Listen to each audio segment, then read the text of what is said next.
Attending the gatherings of Imam Hussain during Ashura and Muharram can trigger my anxiety and depression. How do I deal with that? That is a great question, and a very common one, especially because we know these gatherings are very sad and heavy and can trigger past trauma when listening to the traumatic stories that we come across. So what do we do about that? Let's take a look at this impact of crying psychologically, and also some strategies in coping and dealing with that. So psychologists term the word crying as a psychological emptying. In other words, an emotional release. It has an inverse relationship with sorrow and depression because it is motivating and encouraging. Social psychologists say a lot about the characteristics of religious rituals. It can be said that the mourning ceremonies play a strong part in our stress relief.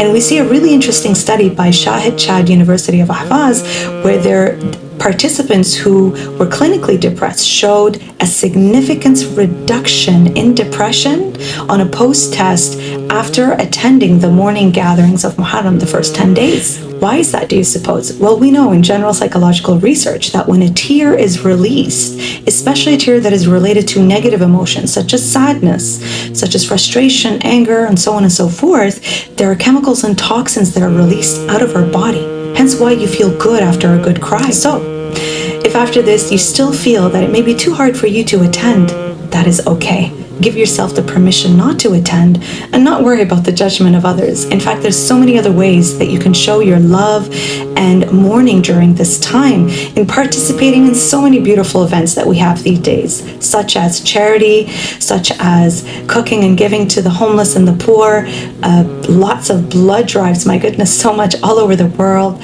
Perhaps participating in psychoeducational initiatives and just education about who Imam Hussain was and what he stood for and his values of standing up against oppression, dignity, and never to humiliation. These are values we can all connect with universally. And again, if you cannot attend these majalis for whatever personal reason that it could trigger your own personal trauma, there's so many other things that you can do to show that love. Try that. I would love to hear back from you, and may you be blessed in these holy days.